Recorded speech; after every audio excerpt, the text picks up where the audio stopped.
Alright, well, I didn't think I was going to do this review until a week or two from now. Probably next year, but I ordered this movie off of eBay today, actually. This morning, I ordered it off of eBay. And then as I'm looking, because I've already seen some reviews, Faithless, Ending Explained from Foundflix, did on this movie, Triangle. I ordered it this morning because I wanted to see it. Well, as I'm trying to look for more reviews on the movie, I happen to see that they actually have the full movie on YouTube to watch for free. So I watched it, and what the fuck did I just watch?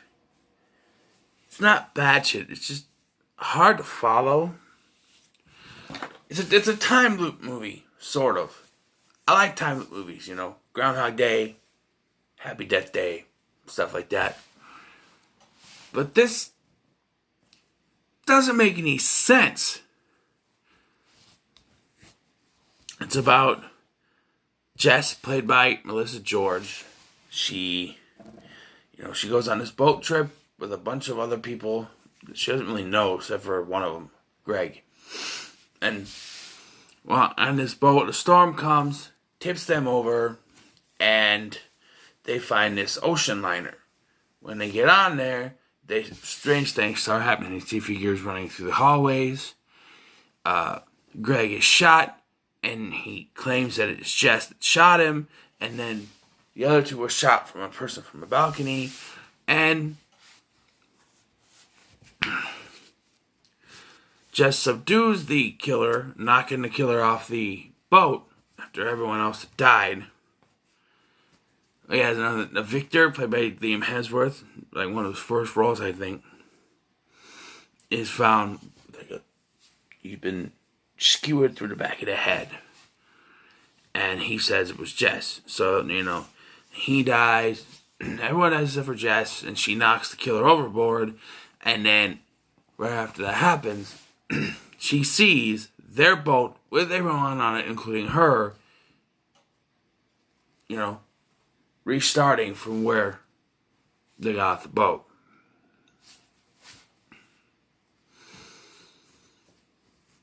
And that restarts the loop. Now, it's different in that Jess herself isn't stuck in the loop. She is, but she's not, after she pushes the killer off, she doesn't start back on the boat. She's still on the ocean liner, so it's confusing. And it gets convoluted when there are, at one point, 3 Jesses, which makes no sense. Because there's, in the original loop, she knocks the killer overboard. In this version, she tries to change things when she realizes that it's looping. And she tries to stop Greg from dying. He still gets shot. She inadvertently causes Victor to get skewered. And she tries to save the other 2 that are left. And they get tricked by another version of her with a scar, like a bloody scar on her face like that, who's apparently the one in the mask the whole time. Only, this time, she sees from afar that this version is killed, then thrown overboard, and then it restarts. Okay. And then we see that Jess tell Victor what happened. Said there was another version with a scar on her face, but she killed her, and then she causes the Victor thing. Okay. But then that Jess disappears.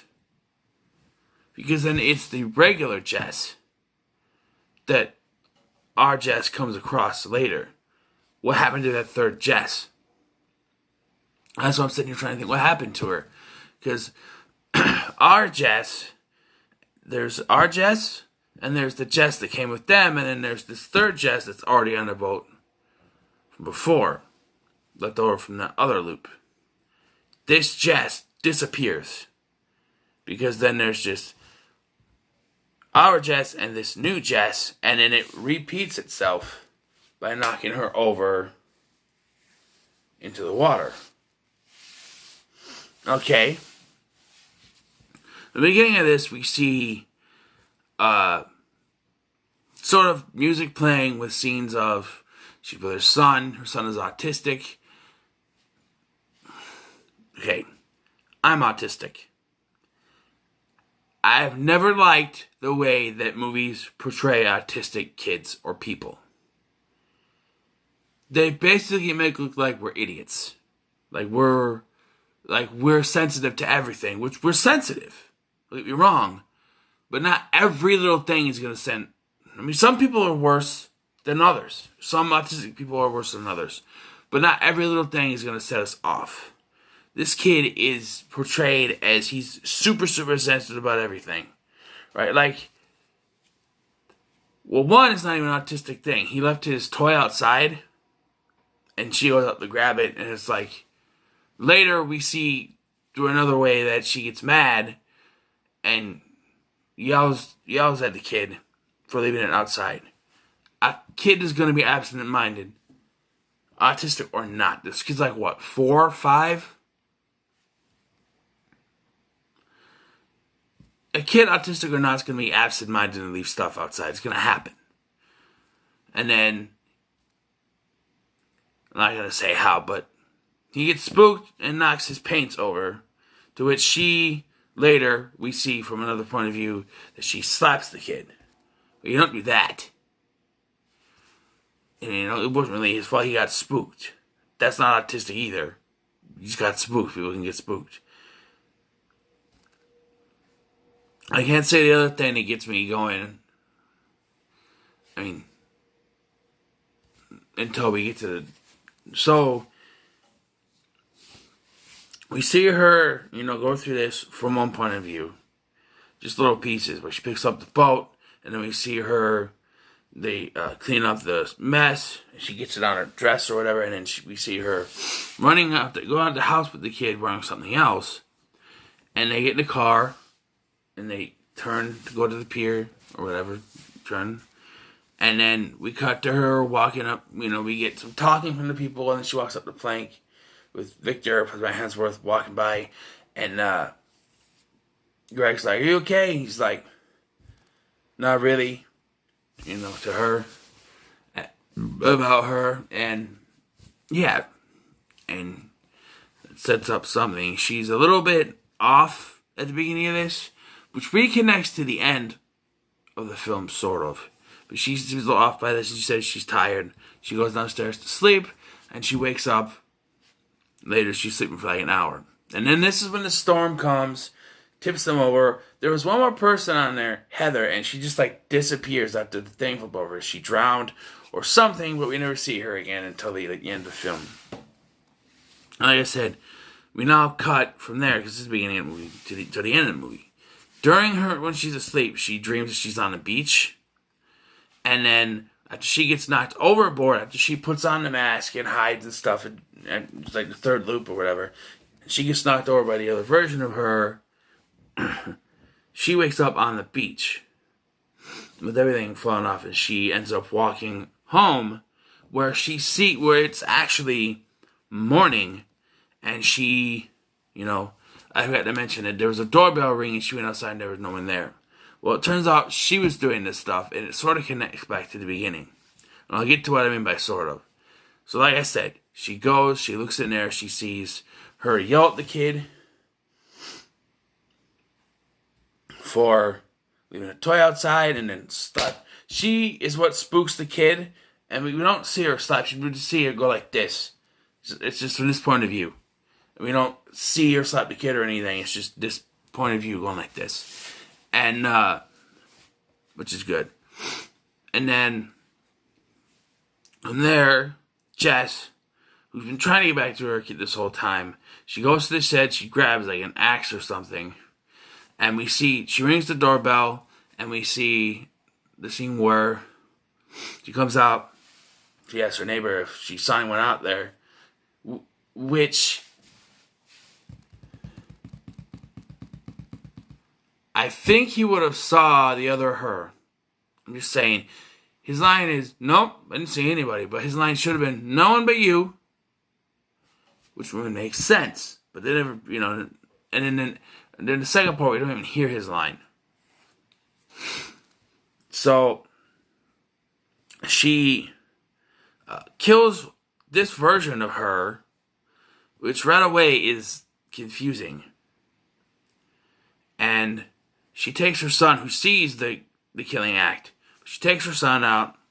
They get in a car. Now, there's a concept in this that sort of doesn't make any sense, and that's there are multiple bodies showing up.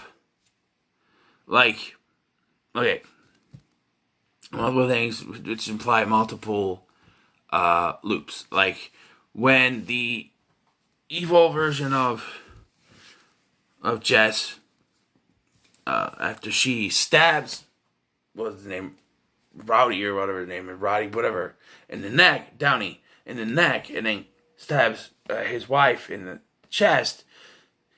Our Jess goes after the wife, and she finds this whole deck area is covered with different bodies from different versions of the wife, which is confusing. And then we find earlier she sees, she drops her necklace, which just doesn't make any sense. She finds her necklace caught in the grate, so she goes to grab it, and it drops.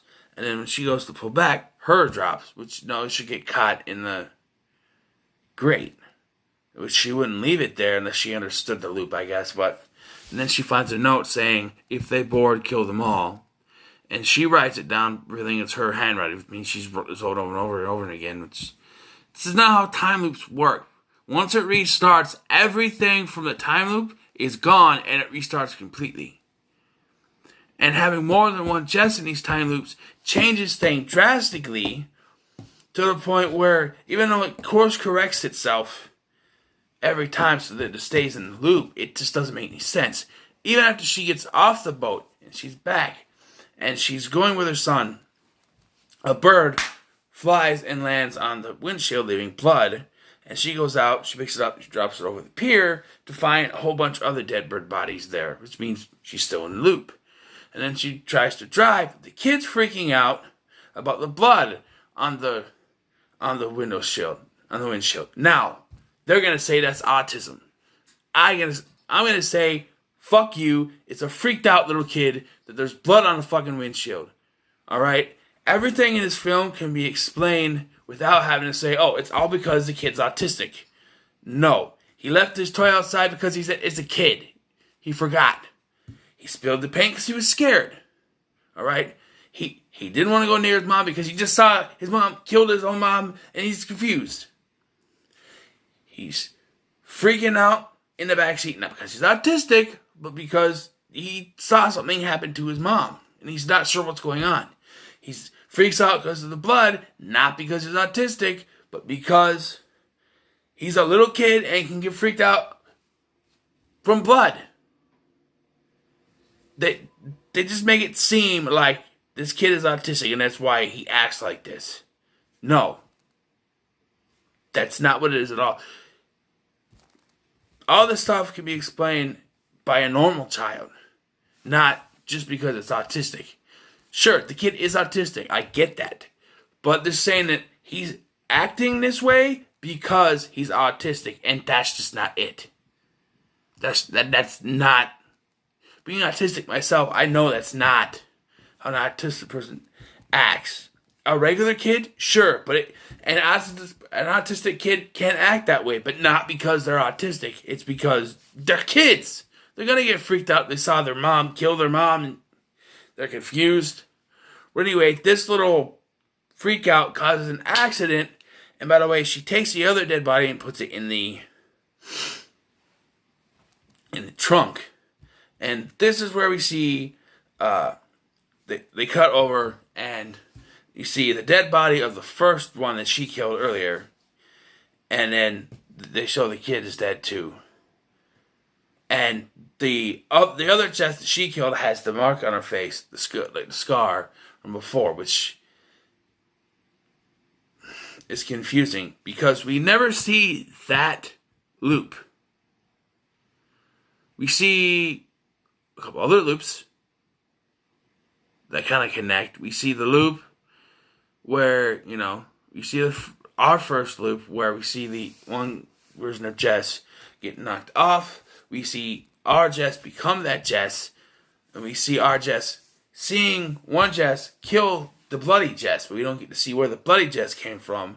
And we don't know what happened to the Jess that killed her. So, And then she gets picked up by a taxi driver, which people have compared to the ferryman. And people are like, oh, maybe she's dead and she's just being brought back. She's not dead. The body they show is not her. It's the one that she killed. You can tell by the fact that it's wearing the dress that the other Jess was wearing when she was murdered. But anyway, the cab driver takes her to the pier. She gets out and she meets Victor. And he's like, oh, Jess. And she's like, you know me? Because she's caused his death like 2 or 3 times now. And he's like, well, the way that Greg talks about you. And then they have a little conversation. And it kind of connects to the beginning where she walks up. Greg comes up to her. And he has they have the hug. And she says, I'm just tired. And then it just, goes into the shots. But I think they reuse the same shots from the beginning. Because I rewatched the beginning. And yeah, it's basically the same shots. Except for the Victor part. It starts when she walks up. The only confusing part of this part is that she didn't know. When she got on the boat, she said there was deja vu. Only thing I can think of, I can come up with, is that when she went to sleep, she forgot. Like, it wiped her mind or something, which works. But it's still kind of confusing. This movie is interesting. I got the DVD coming in the mail, so I'm going to have it. Is it a horror movie? A thriller, maybe? I'm going to put it with my horror films. I don't care. I got it coming in the mail. And I'll pay like $5 for it. Why not? It's used. But it's okay. I'm going to give it a 6 out of 10. It's not bad. It's just confusing. So a 6 out of 10 for Triangle. What are your thoughts on Triangle? Let me know in the comments below. Like, share, and subscribe. And I'll see you.